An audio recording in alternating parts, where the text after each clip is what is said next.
have learned how to do the venerable stall chaser. So, what comes next? Drex here from Drex Factor Poi, bringing you the love of poi spinning and flow arts to benefit your body and brain. And today, I am sharing with you several variants that you can learn after you have picked up the amazing stall chaser. Before we dive in, I just want to put a shout out there to the friends of the channel. Big thanks to Dark Monk, Flow DNA, Flow Fests, Flow Toys, Juggling Calling, Pyroterra Light Toys, Spinballs, and Ultrapoi for helping to make the videos on this channel possible.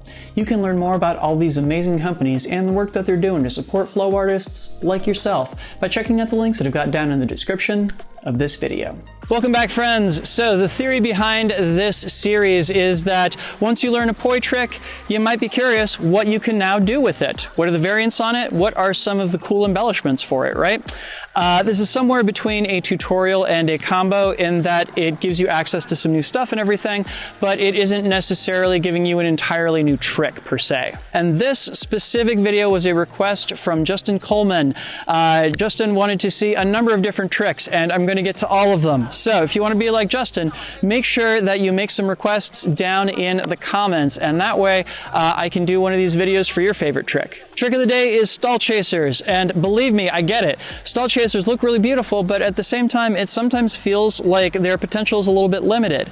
And that's mainly because there was a wide proliferation of variants on stall chasers back in the day, and a lot of them just like never really took and became part of the kind of common poi vocabulary and everything. So I'm going to pull a bunch of these back and see if it rings any bells for those of you out there. So our first variant on the venerable stall chaser is going to be the stall chaser weave. And you know, it's really not hard to connect the dots on what exactly is going on here. It's just a weave going back and forth each side of your body where you're doing a stall chaser to get from side to side.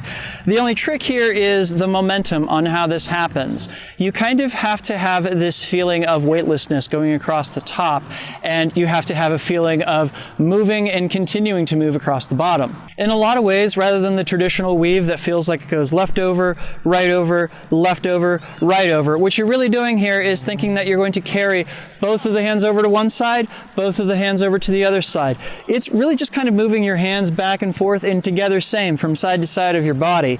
The only difference is that you got to be really, really careful about the amount of momentum that you're putting on the poi as you're doing so. So the way I kind of like to think about this, honestly, is that every time I'm about to take the poi over top, I kind of want to take a lot of the momentum out of it so that they just barely go over top.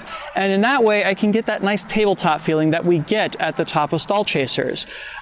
Without this, you usually just wind up doing a weave that goes up and down, which is not the intended effect. It's not super complicated, but I'm surely here for it. It definitely gets the job done. Next up, let's talk about one of my favorite stall chaser variants of all time, which sometimes I think of it as being the infinite stall chaser, which is super weird because stall chasers already kind of have an infinite loop to them, but it's perhaps better known as Kate's new trick from Burning Man. Many, many years ago, my friend Kate McCoy showed me this variant while we were hanging out at a camp at Burning Man. And at one point, video of her doing this was the single most popular video on my YouTube channel. In fact, it was for several years. And it's not hard to see why. There's something about this combo that just like has a certain mystique to it that's really, really difficult to place. And real talk, I still sometimes have trouble keeping the pattern on this straight. You would not believe how many takes I had to do recording that video in order to get it ready to show to all of you here and everything.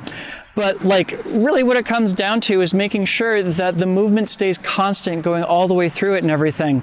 Probably the thing that confuses me most is that rather than having the whole pattern of going back and forth like this, one of the hands continues all the way around to complete the circle, which feels very strange. And of course, one of the coolest things you can do with this is you can turn it into a turn. This takes away that awkward moment where your hands are crossed over each other and everything, and instead gives you a way that you can really easily turn back and forth, as well as create a really cool and unexpected pattern out of it.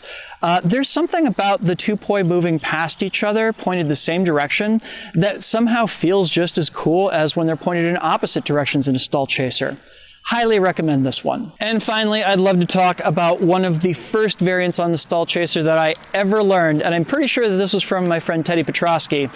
This is the anti-spin stall chaser. Again, once you understand what's going on here, it's actually not that far a reach from what you already know.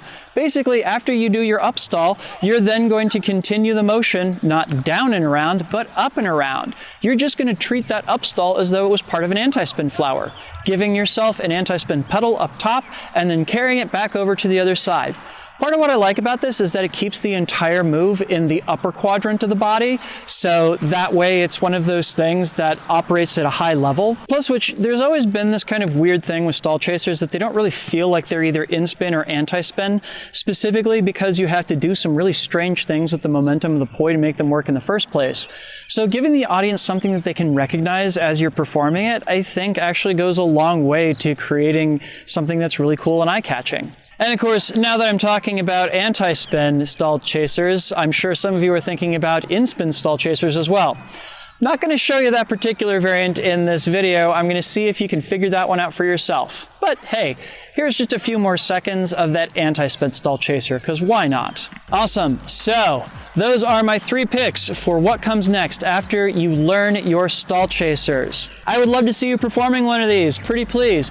Post video of yourself doing it to YouTube, Instagram, Facebook, wherever you may want to, and tag me. I would love to see either your interpretation of these tricks or like which one was your favorite. Either which way.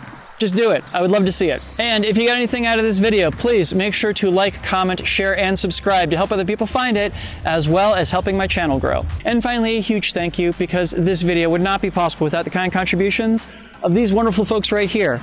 These are my Flow patrons over on Patreon, and they, along with the wonderful folks listed down in the description, help to make this video and all the videos on this channel possible. If you would like to sign up to help support me in my mission of bringing poi spinning and flow arts to the wider world and helping people connect with their brains and their bodies, you can do so by heading over to patreon.com/DrexFactorPoi and signing up. There you can get early access to all of my content, as well as a say in what topics I tackle in the future. Plus, some great behind the scenes and extras content too, so you should go check that out. Please and thank you. What trick would you like to see me tackle next in this series? Please leave me a comment with your vote and let me know. And in a few weeks, I may create a video that includes a whole bunch of variants on that particular trick. Thank you all so much for watching. If you're watching this video on YouTube, you are now seeing a link on screen to a playlist that will take you to other videos in this series if you want to see what other things you can learn after you've picked up a trick or two. I will also include a link to that playlist down in the description if you're watching this on Facebook or Instagram as well. Thank you all so much. Have a great weekend. Make sure to get out and flow, and I will see you with a new video on Monday. Peace.